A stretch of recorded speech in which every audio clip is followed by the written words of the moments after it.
Shalom, Bapak, Ibu, Saudara-saudari yang dikasihi Tuhan. Kita bertemu dalam renungan malam. Sebelumnya, mari kita bersatu dalam doa.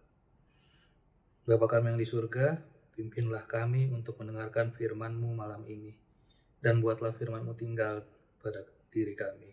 Dalam nama Tuhan Yesus, amin.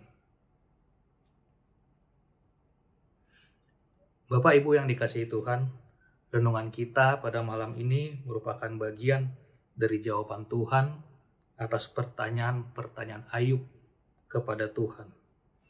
Setelah 37 pasal, barulah pada pasal ke-38 ini Tuhan berbicara. Sebelumnya, Ayub mempertanyakan kepada Tuhan atas rencana Tuhan, atas keadilan Tuhan terhadap dirinya. Kita mengetahui Ayub adalah orang yang saleh, yang benar di hadapan Tuhan, dan yang hal itu pun diakui langsung oleh Tuhan. Karena kesalehannya lah, maka Ayub pun merasa tidak melakukan sebuah kesalahan yang pantas dihukum, dijatuhkan seperti kondisinya pada saat itu. Ayub 38 ayat 22-41 adalah bagian dari jawaban Tuhan kepada Ayub yang menyatakan bagaimana kekuasaan Tuhan mengatur dan mengelola alam, bagaimana Sang Pencipta dengan alam ciptaannya, penuh kuasa, penuh kerumitan, penuh ketelitian, penuh detail yang tidak dapat dikendalikan manusia, bahkan jauh di luar pikiran manusia. Dalam ayat ini, manusia dan Ayub tampak semakin kecil dibandingkan Allah. Jawaban keras Tuhan ini mematahkan semua pertanyaan Ayub. Pertanyaan Ayub sungguh tidak berimbang, tidak setara, tidak ada apa-apanya. Alam yang begitu rumit, alam yang begitu detail, dapat berjalan tanpa sentuhan manusia, tanpa pikiran manusia. Bapak Ibu yang dikasihi Tuhan, mari kita membacanya. Ayub 38 ayat 22-41 di bawah perikop kekuasaan Tuhan di alam semesta. Apakah engkau telah masuk sampai ke perbendaharaan salju atau melihat perbendaharaan hujan batu yang kusimpan untuk masa kesesakan, untuk waktu pertempuran dan peperangan? Di manakah jalan ke tempat terang berpencar, ke tempat angin timur bertebar ke atas bumi? Siapakah yang menggali saluran bagi hujan deras dan jalan bagi kilat guru? Untuk memberi hujan ke atas tanah di mana tidak ada orang, ke atas padang tandus yang tidak didiami manusia, untuk mengenyangkan gurun dan belantara, dan menumbuhkan pucuk-pucuk rumput muda. Apakah hujan itu berayah? Atau siapakah yang menyebabkan lahirnya titik air embun? Dari dalam kandungan siapakah keluar air beku dan embun beku di langit? Siapakah yang melahirkannya? Air membeku seperti batu dan permukaan samudera raya mengeras. Dapatkah engkau memberkas ikatan bintang Kartika dan membuka belenggu bintang Belatik? Dapatkah engkau menerbitkan mintakul buruj pada waktunya dan memimpin bintang biduk dengan penggiring-penggiringnya? Apakah engkau mengetahui hukum-hukum bagi langit, atau menetapkan pemerintahannya di atas bumi? Dapatkah engkau menyaringkan suaramu sampai ke awan-awan, sehingga banjir meliputi engkau? Dapatkah engkau melepaskan kilat, sehingga sabung menyambung sambil berkata kepadamu, ya? Siapa menaruh hikmat dalam awan-awan, atau siapa memberikan pengertian kepada gumpalan mendung? Siapa dapat menghitung awan dengan nikmat, dan siapa dapat mencurahkan tempayan-tempayan langit? Ketika debu membeku menjadi logam tuangan, dan gumpalan tanah berlekat-lekatan. Dapatkah engkau memburu mangsa untuk singa betina, dan memuaskan selera singa-singa muda? Kalau mereka merangkak di dalam sarangnya, mengendap di bawah semak belukar. Siapakah yang menyediakan mangsa bagi burung gagak, apabila anak-anaknya berkauk-kauk kepada Allah, berkeliaran tidak ada makanan. Amin. Bapak Ibu yang dikasihi Tuhan, firman Tuhan ini tidak menjawab secara langsung apa yang diinginkan oleh Ayub. Pertanyaan mendasar Ayub adalah mengenai tindakan Tuhan terhadap dirinya.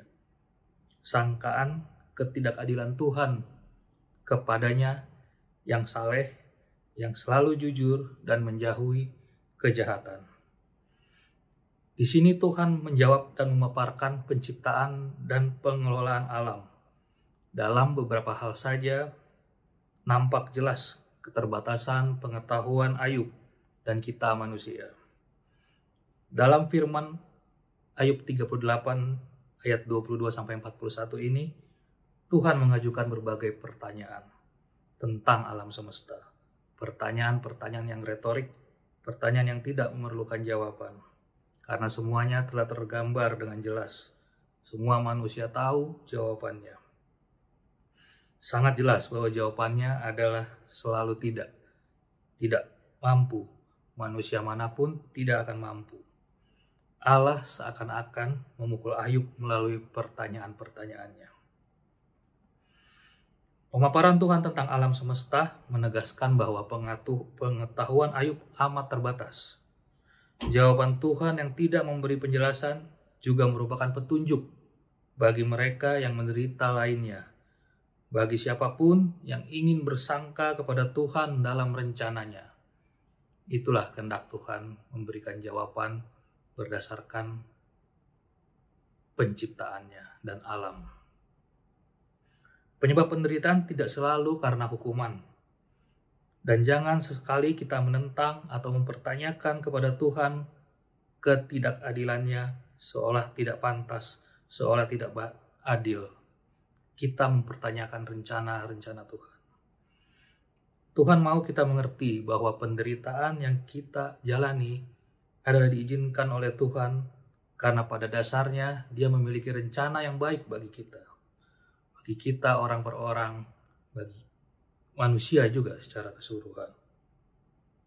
Dalam hal ini, bagi Ayub, adanya tantangan dari si iblis kepada Tuhan. Tuhan mempunyai pergumulan sendiri yang Ayub tidak tahu. Tuhan mempunyai rencana yang besar karena kasih-Nya kepada Ayub. Karenanya Tuhan menjadi sangat marah kepada Ayub atas tantangan dan pertanyaan terhadap rencana dan keadilan Tuhan. Bapak Ibu yang dikasihi Tuhan, dalam renungan Ayub 38 ini, kita juga belajar dalam menjalani hidup kita. Hidup kita dalam Tuhan. Kita semua ada dalam pergumulan kita masing-masing. Mungkin kita tidak mengerti jalan hidup kita. Kita tidak mengerti rencana Tuhan. Tetapi belajar dari kisah Ayub ini, tetaplah berpegang kepada Tuhan. Bahwa semua dalam penderitaan pun ada rencana Tuhan bagi kita. Demi kebaikan kita. Jangan kita menentang, jangan kita mempertanyakan atau meragukan keadilan Tuhan. Karena kita tidak mengetahui rencana Tuhan. Apakah air hujan berayah? Atau siapakah yang menyebabkan lahirnya air embun? Ayub 38 ayat 28. Percayalah, kita tidak mengetahui semuanya. Tetapi penderitaan yang kita alami, semua ada di dalam tangan kasih Tuhan. Dan kekuasaan Tuhan mutlak terhadap rencananya. Filipi 4 ayat 6. Janganlah hendaknya kamu khawatir tentang apapun juga, tetapi nyatakanlah segala keinginanmu kepada Allah dalam doa dan permohonan dengan ucapan syukur. Amin. Tuhan Yesus mengasihi kita. Mari kita bersatu dalam doa. Tuhan, terima kasih untuk berkat yang Kau berikan sepanjang hari ini. Terima kasih untuk semua kehadiran-Mu dalam perjalanan kehidupan kami, pun dalam penderitaan kami. Kami percaya karena besarnya kasih-Mu kepada kami. Tuhan, berikan semua kami damai-Mu dalam menjalani hari-hari ke depan kami. Ampunilah segala dosa dan kesalahan kami. Di dalam nama Tuhan Yesus kami berdoa dan mengucap syukur. Amin.